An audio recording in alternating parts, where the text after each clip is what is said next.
പിന്നെ ഈ വിവാഹ തട്ടിപ്പുകാർ രേഷ്മയുടെ കാമകേളികൾ, രതിവൈകൃതങ്ങൾ, ദുർനടപ്പുകൾ സമൂഹ മാധ്യമങ്ങളിൽ പല രീതിയിൽ ചർച്ചയാണ്. പക്ഷെ നമുക്കതൊക്കെ പറയുന്നതിനൊരു പരിമിതിയുണ്ട്.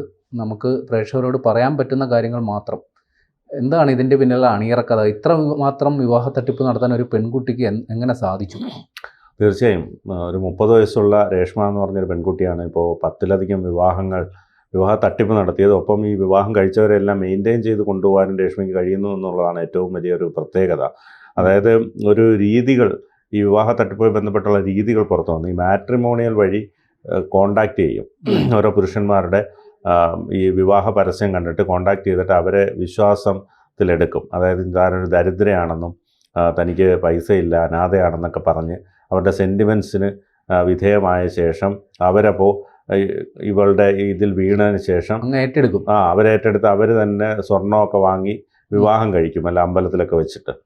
എന്നിട്ട് അവിടെ ഒരു 10 ദിവസമൊക്കെ താമസിച്ചതിന് ശേഷം ബീഹാറിലെ ടീച്ചറാണ്, ഞാൻ ജോലിക്ക് പോവുകയാണെന്ന് പറഞ്ഞ് ജോലിക്ക് പോകും. എന്നിട്ട് അടുത്ത വിവാഹം കഴിച്ച സ്ഥലത്തേക്ക് പോകും. അവിടെയും ബീഹാറിൽ പോകുമെന്ന് പറഞ്ഞ് ഇവിടെ വരും. അങ്ങനെ ഈ 10 വീടുകളിലും മാറി മാറി പോകും. 10 വീടുകളിലും കോണ്ടാക്റ്റ് ചെയ്യും, കൃത്യമായി സമയം വെച്ച് കോണ്ടാക്റ്റ് ചെയ്യും. അങ്ങനെ വളരെ ഒരു പ്രത്യേകതരം രീതിയിലുള്ള തട്ടിപ്പാണ് രേഷ്മ നടത്തിക്കൊണ്ടിരുന്നത്. ബീഹാറിലെ സ്കൂളിലെ അധ്യാപികയെന്ന് വിശ്വസിപ്പിച്ചാണ് ഈ വിവാഹങ്ങളൊക്കെ നടത്തിയത്. ഭർത്താക്കന്മാരുമായിട്ടെല്ലാം നല്ല ബന്ധമാണ് സ്ഥാപിച്ചിരിക്കുന്നത്. ഭർത്താക്കന്മാർ വിളിക്കുമ്പം ബീഹാറിൽ നിന്ന് വിളിക്കുന്നത് പോലെ സംസാരിക്കുകയും വളരെ മനോഹരമായി സ്നേഹത്തോടെ സംസാരിക്കുകയൊക്കെ ചെയ്യും. അപ്പം ഓരോ ഭർത്തൃ വീട്ടിൽ നിന്ന് മറ്റൊരു ഭർത്തൃ വീട്ടിലേക്ക് യാത്ര തിരിക്കുന്നത് ബീഹാറിൽ പോകണമെന്ന് പറഞ്ഞുകൊണ്ടാണ്. അതോടൊപ്പം തന്നെ 10 ഭർത്താക്കന്മാരെ വിളിക്കാനും പ്രത്യേക ടൈം ഷെഡ്യൂൾ ചെയ്തിട്ടുണ്ട്. അതെ, ഇങ്ങനെ കൃത്യമായ ടൈം ടേബിളോടുകൂടിയാണ് തട്ടിപ്പ് നടത്തുന്നത്. രേഷ്മ വിവാഹം കഴിച്ച എല്ലാവരെയും പോലീസ് ബന്ധപ്പെട്ടിട്ടുണ്ട്. ഏതെങ്കിലും തരത്തിലുള്ള മോഷണ ശ്രമങ്ങൾ സംബന്ധിച്ചോ തട്ടിപ്പ് സംബന്ധിച്ചോ ഒരു പരാതിയും ഇതുവരെ ആരും നൽകിയിട്ടില്ല. കാരണം ഇവരെല്ലാം സ്വന്തം ഭാര്യയാണെന്ന് വിശ്വസിച്ച് ബീഹാറിലാണെന്ന് വിശ്വസിച്ചാണല്ലോ ഇരുന്നത്. ഇപ്പോൾ ഈ പോലീസ് വിളിച്ചപ്പോഴറിഞ്ഞ പറ്റിയ അമളി പറ്റി, ഇനി കൂടുതൽ നാണം കിടണ്ടാന്ന്. അതെ അതെ. അത് മാത്രമല്ല 3 പേർക്ക് വിവാഹ വാഗ്ദാനവും നൽകിയിട്ടുണ്ടായിരുന്നു. അതാണ് ഏറ്റവും ജസ്റ്റ് മിസ്സായത്. അപ്പം ദാമ്പത്യത്തിൽ ഇത്രയും പേരെ കുരുക്കിയത് എന്തിനാണുള്ള ചോദ്യം ഉയരുന്നുണ്ട്.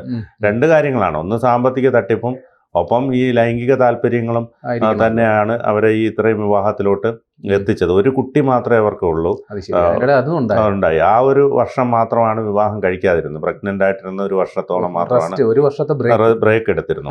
2014 ആദ്യ വിവാഹം 3 വർഷത്തോളം നിലനിന്നു. അത് 2017 ആണ് അത് അവസാനിച്ചത്. അതിനുശേഷമാണ് തട്ടിപ്പ് തുടങ്ങിയത്.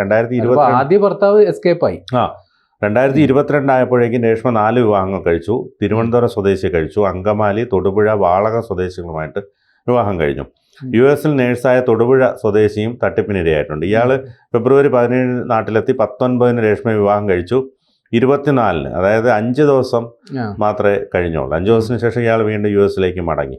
29 വരെ ഇയാളുടെ വീട്ടിൽ കഴിഞ്ഞ രേഷ്മ വാളകം സ്വദേശിയുടെ അടുത്തേക്ക് മടങ്ങി. അമ്മായിയമ്മയോട് പറഞ്ഞത് ബീഹാറിലേക്ക് പോകുന്നു എന്നും പറഞ്ഞാണ്. പിന്നെ മറ്റ് വാളക സ്വദേശി വേറൊരാളുമായിട്ട് മാർച്ച് 1 വിവാഹം നടത്തുകയുണ്ടായി. എന്നിട്ട് സർട്ടിഫിക്കറ്റ് എടുക്കാനുണ്ടെന്ന് പറഞ്ഞാണ് രേഷ്മ തൊടുപുഴയിലെ ഭർത്തൃ വീട്ടിലേക്ക് മറ്റേ വീട്ടിൽ നിന്ന് പോകുന്നത്. ഇതിനിടെ മാട്രിമോണിയൽ സൈറ്റ് വഴി കോട്ടയം സ്വദേശിയെ പരിചയപ്പെട്ടു. തൊടുപുഴയിൽ നിന്ന് വാളകത്തേക്കുള്ള യാത്രകൾക്ക് രേഷ്മ ഉപയോഗിച്ചിരുന്നത് കോട്ടയം സ്വദേശിയുടെ കാറാണ്. പിന്നെ പഞ്ചായത്ത് അംഗവുമായുള്ള വിവാഹത്തിന് രേഷ്മയെ തിരുവനന്തപുരത്ത് എത്തിച്ചതും ഇതേ ആളാണ്. അത് വിവാഹം എന്ന് പറഞ്ഞല്ല പോകുന്നത്. ബീഹാറിലെ ജോലിയുമായി ബന്ധപ്പെട്ട് തിരുവനന്തപുരത്ത് ഓഫീസിൽ ചില കാര്യങ്ങളുണ്ടെന്ന് പറഞ്ഞാണ് പോകുന്നത്. തിരുവനന്തപുരത്ത് ഒരാവശ്യമുണ്ട്, ജോലി സംബന്ധമായ ആവശ്യമുണ്ടെന്ന് പറഞ്ഞാണ് പോകുന്നത്. പോകുന്നതിന് മുമ്പ് താലി കെട്ടണമെന്ന് ഇയാൾ പറഞ്ഞതോടെ യാത്രക്കിടെ ക്ഷേത്രത്തിൽ കയറി. പക്ഷേ അന്നേരം ആ സമയത്ത് നട അടച്ചിരുന്നതുകൊണ്ട് ആ വിവാഹം മുടങ്ങി. തൊട്ടടുത്ത ദിവസമാണ് ആര്യനായിട്ടുള്ള പഞ്ചായത്ത് അംഗമായുള്ള വിവാഹം. പക്ഷേ ഈ തലേന്ന് വിവാഹം നടന്നില്ലെന്ന് വിചാരിച്ച് രേഷ്മയ്ക്ക് വിഷമമൊന്നുമില്ല. പിറ്റേന്ന് അടുത്ത വിവാഹം ഓക്കെ ആയിരിക്കുവാണല്ലോ.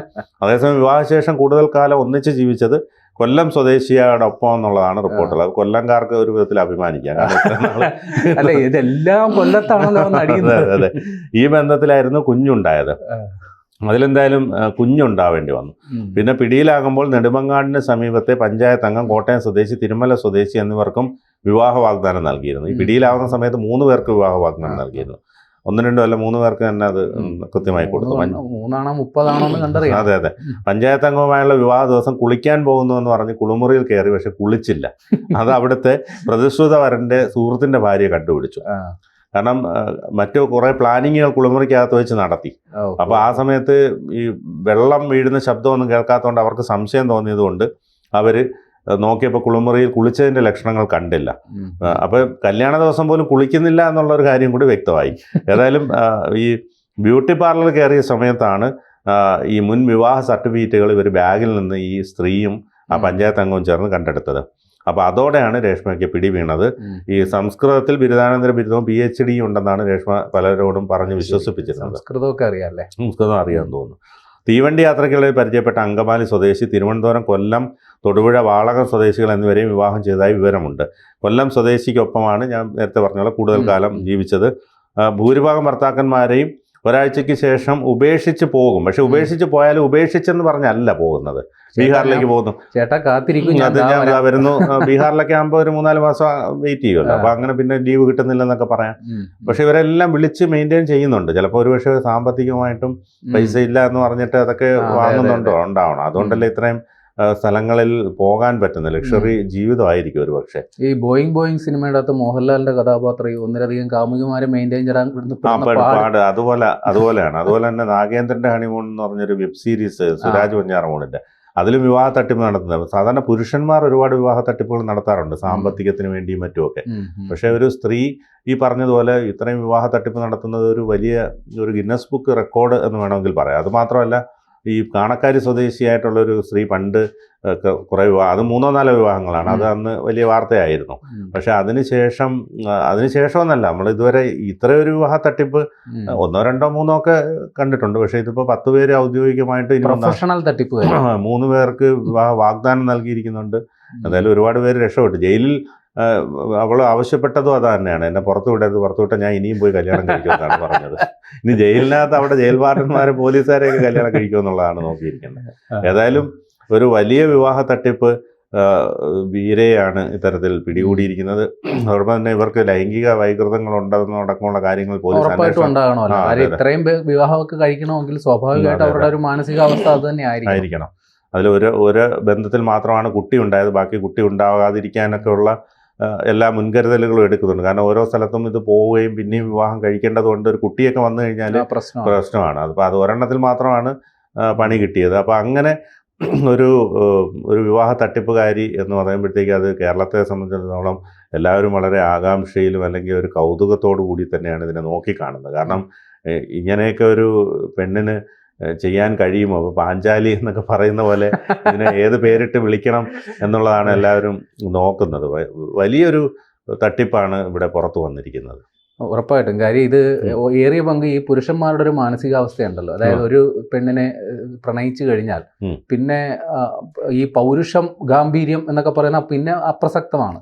പ്രണയിച്ചു കഴിഞ്ഞാൽ പിന്നെ കണ്ണങ്ങ് മഞ്ഞളിച്ച് ഇവര് പറയുന്നത് അപ്പാടെ അങ്ങ് വിശ്വസിച്ച് പറയുന്നതെല്ലാം കൊടുത്ത്, പണമാണേലും ശരി സ്വർണ്ണമാണേലും ശരി കൊടുത്ത് ഈ വഞ്ചിക്കപ്പെടുന്ന പുരുഷന്മാർക്ക് വേണ്ടി ചോദിക്കാനും പറയാനും ഇവിടെ ആരും ഇല്ല എന്നുള്ളതാണ് വാസ്തവം. ഇപ്പൊ ഈ സ്ഥാനത്ത് ഒരു സ്ത്രീ ആണെങ്കിൽ എന്നെ വിവാഹ വാഗ്ദാനം നൽകി പീഡിപ്പിച്ചു എന്ന് പറഞ്ഞ് ഒരു ചെറിയൊരു പരാതി കൊടുത്തു കഴിഞ്ഞാൽ ഇവിടെ ഏറ്റെടുക്കാൻ ആളുണ്ടാവും, കേസുണ്ടാവും, പ്രശ്നങ്ങളുണ്ടാവും. പക്ഷെ നേരെ തിരിച്ചാകുമ്പോൾ ഈ മാനഹാനി ഭയന്നിട്ട് ഏറിയ പുരുഷന്മാരും ഇതിനൊന്നും ഇറങ്ങി തിരിച്ചിട്ടുണ്ടാവില്ല. അതൊക്കെ ഇതേപോലുള്ള രേഷ്മമാർക്കൊക്കെ അതൊരു എന്താ പറയുക, ഒരു പ്രചോദനം, അതൊരു ഇതാക്കി വെച്ചേക്കുകയാണ്. കാര്യം ഇവന്മാരൊന്നും ഇനി എൻ്റെ പുറകെ വരില്ല, കാര്യം ഇവർക്ക് പോയി, ഇനി മാനമെങ്കിലും ബാക്കി ഉണ്ടാകട്ടെ എന്ന് കരുതി പുറകെ വരില്ല എന്നുള്ള ഒരു ആത്മവിശ്വാസത്തിന്റെ പുറത്തായിരിക്കണം രേഷ്മ ഇത്രയൊക്കെ ഒപ്പിച്ച് വെച്ചിട്ടുണ്ടാവുക.